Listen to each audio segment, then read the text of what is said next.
From Hollywood. Welcome to the Rat's Ass Podcast with Mojo Elliott. Wow, it's been 10 days. Did you miss me? You've got to be frothing at the bit for another action-packed adventure, aren't you? All right, come on, let's go. Don't push me. From the Mojo Studio on Sunset and Vine, December is here. And so is Cyber Monday. Here's what's on tap on the wrap. I've got the 5 things you should avoid this Christmas. What is the number one leftover besides turkey from Thanksgiving? It's not what you think. I'm going to settle the great generational debate that's been happening on social media. The Democrats have a brand new okey-doke I'll tell you about. And did you hear what AOC said? You don't want to miss this one. I have a feeling you were face down in a puddle of gravy and missed it. Another round of head trauma is on the way. We're going to do another round of It Sounds Dirty, but it's not. Plus our usual lunacy and loose behavior, including I saw it on the X and the Angry American. That's what's happening on the Rat's Ass Podcast for Monday, December 1st. Thanks for being here as we get back to slinging the mud. How was your Thanksgiving? Did you pack your pooper nice and tight? You know, last week I had to drop by the store and pick up a few last-minute items, and I couldn't help but observe all of these people with shopping carts jam-packed with food and stuffing it into their trunks of their cars and SUVs. And as they were bent over, I could visualize the flow of Thanksgiving flowing from their rear ends. It was disgusting. And to think we get to do it all again in 25 days. The day before Thanksgiving, I did something that was really embarrassing.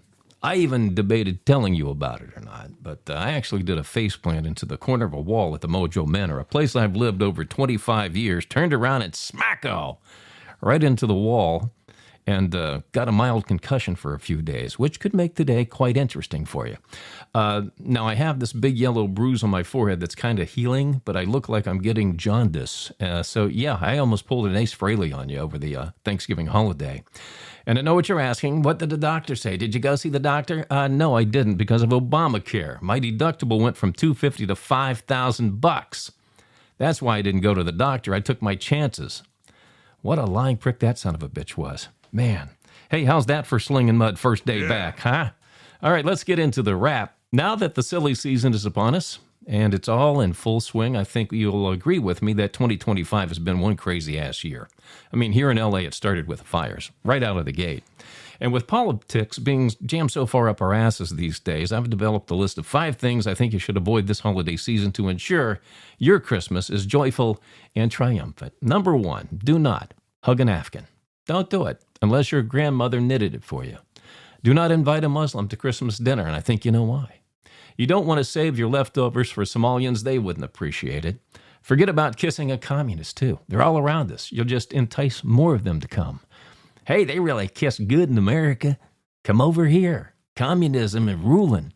And don't be kind to a Democrat. Why would you do that until they straighten up? In other words, this is America where we like to party like drunken who's from Whoville, and invaders are not welcome in our dojos, are they? No, they're not. No. Yeah, they're not. Yeah. All right, knock that off. Would you believe the number one leftover from Thanksgiving besides turkey is deviled eggs? Not stuffing, ham, or mashed potatoes, deviled eggs. First of all, who makes deviled eggs for Thanksgiving, for crying out loud? You know, I have a stern rule that says you never date a member of the opposite sex or the same sex today that likes deviled eggs. In fact, it was, when I was single, I had a few deal breakers. One of them were if they like deviled eggs or egg salad. Maybe they like broccoli. That was a deal breaker. And obviously smokers. Wasn't going to deal with that. So I'm really not surprised it's the number one leftover, deviled eggs. You know, I do remember this one time. I went to a girl's house for dinner, and I'll be damned if she didn't make deviled eggs.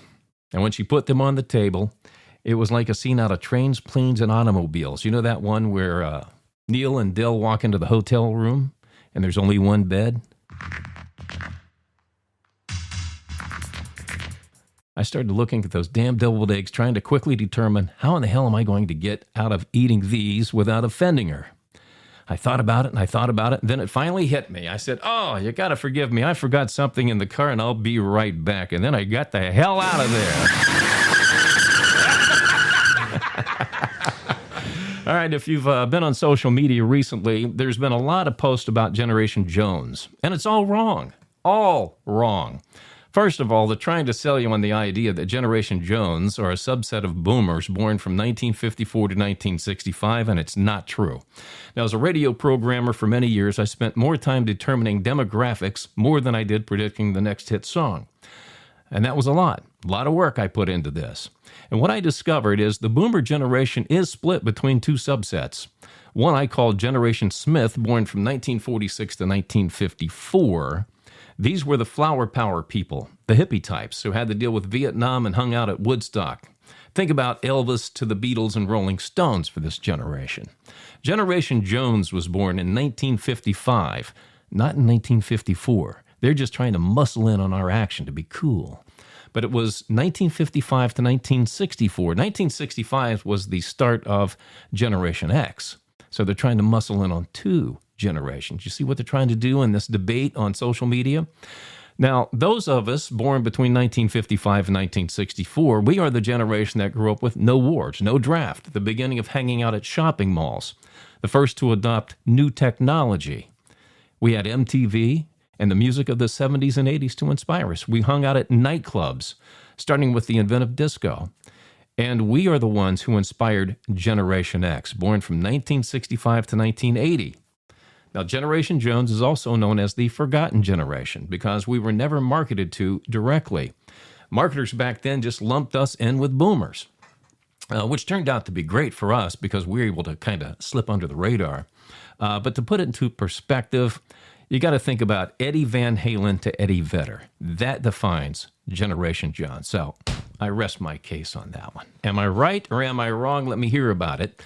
Let's get into the debate here at ratsasspodcast@gmail.com. All right, here's one I had to bite my tongue on during the No News November that really pissed me off, and it's the Democrats' new okie doke. Now, keep in mind, this is the party under Joe Biden's leadership that created a 9% increase in inflation that led to the doubling of prices on just about every damn thing we utilize, while wages decreased and more people ended up on welfare. Now, if you go back to when I started this podcast, you don't have to go back, I'll tell you now, but I did say this.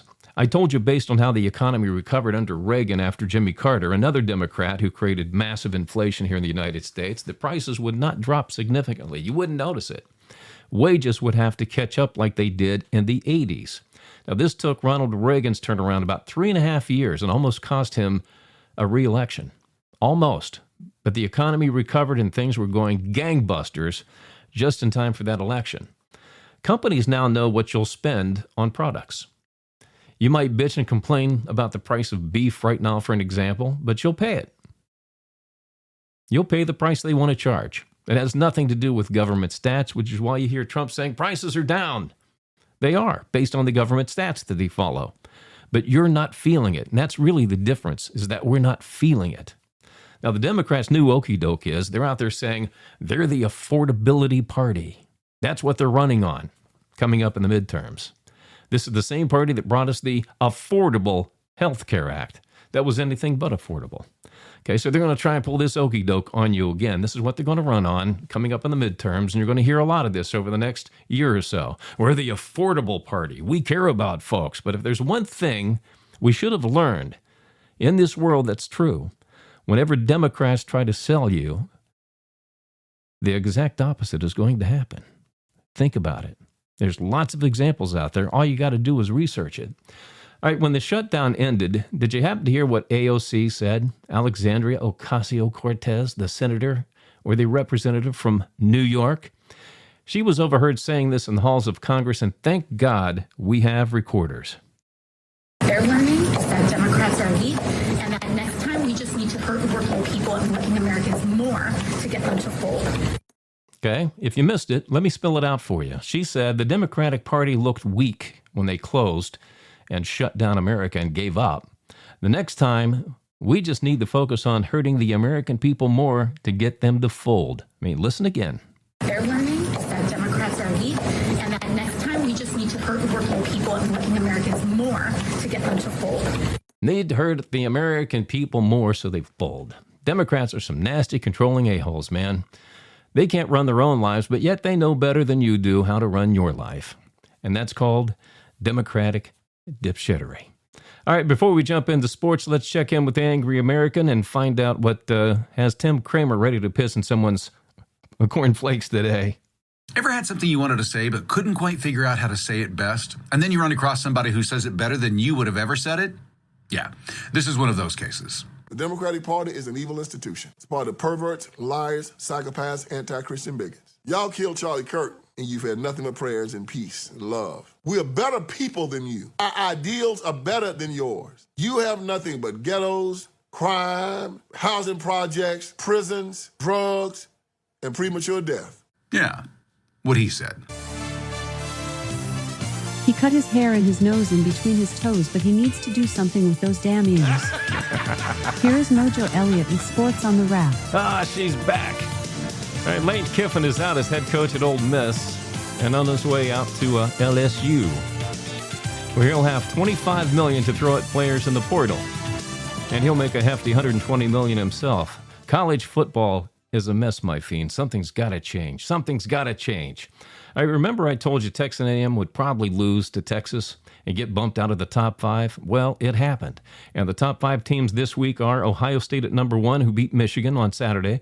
Indiana stays at number 2. Georgia jumps up to number 3. Oregon slides in at number 4. I told you that was going to happen.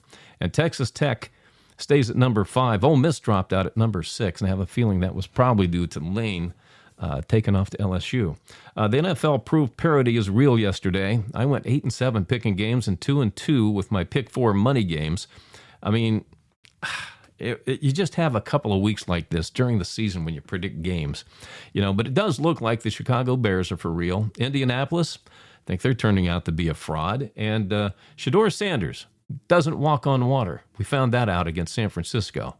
Tonight, New England puts their 9-game winning streak on the line against the 2-10 New York Giants at Foxborough. But the way things have been going this week, I wouldn't be surprised if the Giants don't kick the Patriots' ass. All right, checking the chat box at ratsasspodcast.com. Chuck Haynes, Riverside, California, said, "What's up with the Lakers not playing Jared Vanderbilt?" Well, it's two things. Either he's fallen out of favor and has to work his way back in the lineup, or they could be holding him out because they're working a trade. He hasn't played 5 games. 5 games. Even with blowing out New Orleans last night, where you think he should have got a couple of minutes, he sat the bench. And here's the thing that bugs me about it most, though, Chuck, is that the media that covers the Lakers, it's obvious they're controlled by the Lakers, because nobody will ask the question of J.J. Redick after the game, why isn't Vanderbilt getting minutes? Nobody's asked that question. I think they're worried about, oh, God, if we ask the tough question, the Lakers aren't going to give us our press pass. All right, Derek Riley, Arlington, Texas, said, "Do you think the Dallas Cowboys are playoff bound?" Hey, you know what? If they beat Detroit Thursday, they've got a favorable schedule on the way out. In the last 4 games, they might just do it. So watch them Cowboys. And that's sports today for you on The Wrap. Rat's Ass Podcast. Head trauma. All righty, today we're going to play It Sounds Dirty, but It's Not. I'm going to give you 3 clues, and you have to tell me what I'm describing. All right? I'm a 4-letter word. If I'm good, everybody wants me.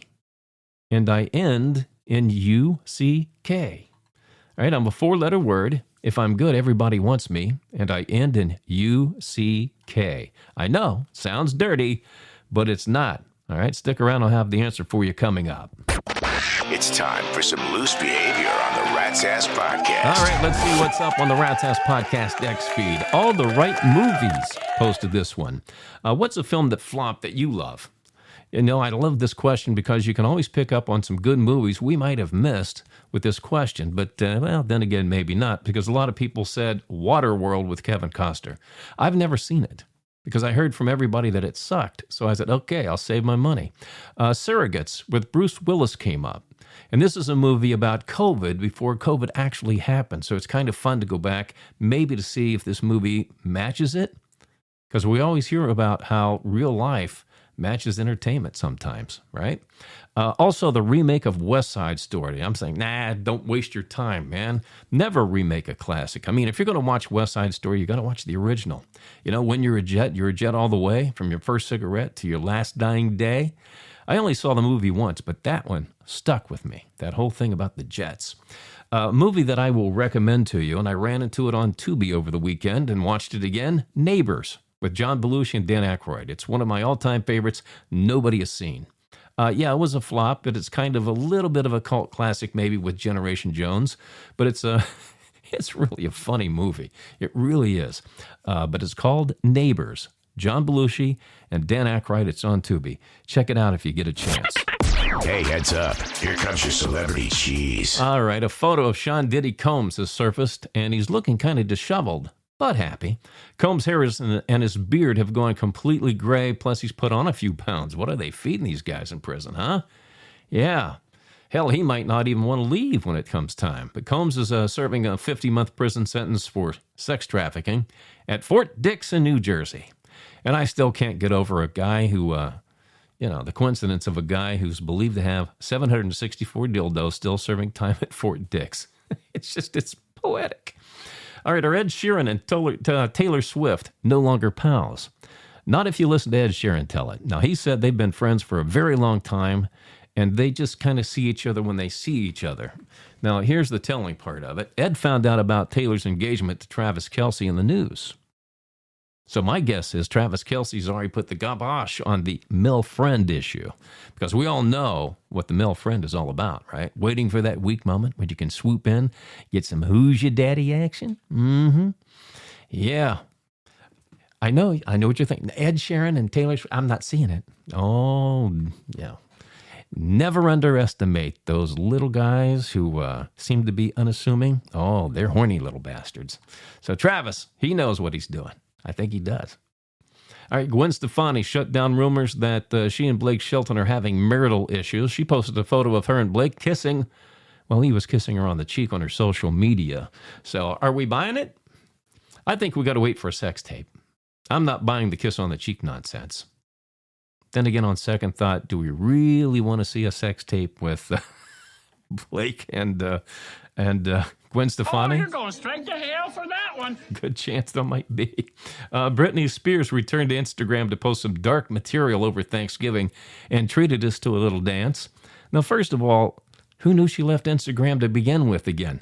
And two, why do people take things she says out of context and get so bent out of shape when she shares a dance on Instagram? I mean, my God, she made millions shaking her ass on stage. Now you get it for free and you're complaining. But hey, by the way, if you lost track, Britney has been single now for 283 days. Who gives a rat's ass? Rat's Ass Podcast. Email from our Gmail. All right, this is where anything goes based on your questions, comments, and observations. We got this one from Connor Underwood of Vicksburg, Virginia.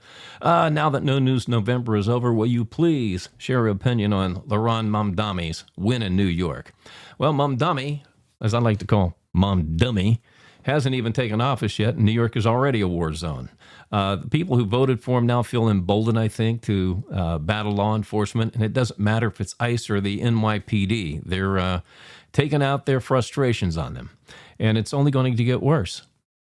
I have a feeling Ma'am Dummy, his reign as mayor of New York is going to be short-lived. He's either going to resign out of frustration or New Yorkers are going to drag him out of his office into Times Square and make that guy an offer he can't refuse.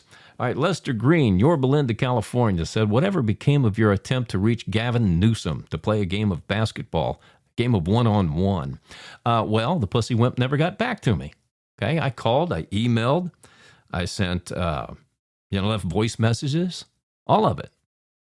I wish I had his personal phone number, would have called and texted him, but didn't have that.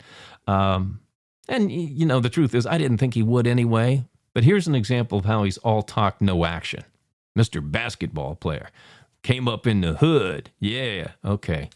To me, a real leader would have at least politely declined, even if it wasn't him, somebody from his office. Yes, we got your messages, Mojo Elliott, and the governor's very busy right now. He would have to decline your invitation for a game of one-on-one. But nah, silence. Treated me the same way he did Kamala Harris when she wanted to support. And he wants to be president. Kelly Stoddard, Lincoln, Nebraska. What is your observation with how the Epstein files played out? Well, as soon as the names on the Epstein's list were mostly Democrats, you saw how quickly the topic disappeared, didn't you? That's really all you need to know. Michelle Newman, McAllister, Texas, said, can you believe 84-year-old Martha Stewart replaced Sydney Sweeney as the face of American Eagle jeans? Well, it was a safe pivot for American Eagle, I think. Did I just pop a P there? Sorry about that. I try not to pop my P's on the microphone. I try to turn away so I don't pop my P's. But it was a safe pivot for American Eagle, and I really don't care what your politics are. Everyone seems to love Martha Stewart. I love Martha Stewart. I mean, if I was single, I'd date. No, I wouldn't. I wouldn't go out with Martha Stewart. But I would like to pick her brain sometime. She's had an interesting life. But they got your attention with Sydney. Now I think they just kind of want the mass appeal with Martha. I think that's what they're going for. It's safe. It's a safe pivot. Patrick Wilcox from Stowe, Vermont said, I hit it off with a really hot girl at my friend's party over the Thanksgiving weekend, but she loves country music and I hate it. Do we have a future? Well, Patrick, this is going to sound kind of shallow, but girls who like country music are girls you have fun with. They're not to be trusted. For whatever reason, girls who like country music seem to be the ones always looking for the bigger, better deal and will cheat on you at the drop of a hat. Okay, just listen to the lyrics of the music, man. They're inspired by that stuff. So play her game. Have fun with her, but keep your eyes open for a girl that likes to rock. That's my recommendation. All right, here is today's Kiss Me, Kill Me email telling me what you like and dislike about the Rat's Ass podcast. Marilyn Donkelek from Troy, Michigan said, what she likes about the podcast is I enjoyed No News November. And what she hates is too bad No News November ended. Well, I get it. We got a lot of emails during the No News November, and here's how we judged it. You know, we first launched the podcast the end of August of last year, 2024. We were new when we did No News November. We hadn't really developed any kind of an audience yet. So we wanted to do it again so we could get a measure on whether people really wanted to hear the political nonsense that we do or not. And we figured if listening goes down, that means, well, we took out something that they wanted. And if listening went up, then we knew that the politics had to go. What we discovered is that listening went down a little bit in November. And I know we were gone for 10 days, but you can still, when you look at the stats that we have, we saw that steadily as we did No News November, the listenership actually went down. So we're going to retire No News November, Marianne. But it got us the information that we wanted. It was kind of like a live focus group. So we'll see if listenership goes back up in December, then we've got our answer for sure. If you have any questions, comments, or observations, send them to my producer, Fleabag, who is under the weather right now. I do have a feeling he's going to exit stage right so he doesn't have to pay me the $5,000 he owes me. We'll see if he's a man of his word. We're going to see if he's got integrity. That's what we're going to find out here. But anyway, send it to ratsasspodcast@gmail.com. Yeah, he's not here today. Called in, I'm sick, I don't feel well. Okay, sure. Go ahead, take the day off. You know, we love people who take the day off here at the Rat's Ass Podcast. I'm here. You can't be here. I'm sitting here with a mild concussion, Fleabag. Mild concussion. And I'm here. Yeah, I have a feeling he's going to be exiting stage right. He's going to change his phone number, his email address. I won't be able to find him. Rat's Ass Podcast. Head trauma. All right, we're playing It Sounds Dirty, but It's Not. I have given you 3 clues, and you have to tell me what I described. All right? Again, let's review. I'm a 4-letter word. If I'm good, everybody wants me, and I end in U-C-K. Sounds dirty, but it's not. Did you guess luck? Yeah, baby. Yeah, if you did, you got it right. Correctamundo. But if you missed it, go see your doctor about your head trauma and get well soon. All right, this is where I split. I'm off to see the wizard, and it's not what you think. He's my auto mechanic. I'm having my AC serviced just in time for winter. That's how I roll. But you do have one more thing coming your way. Did you know the average human being that lives to be 75 years old will drop 7.5 to 9 tons of crap from their ass during their lifetime? 7.5 pounds, or no, 7.5 to 9 tons, not pounds, tons of crap from their bottom during their lifetime.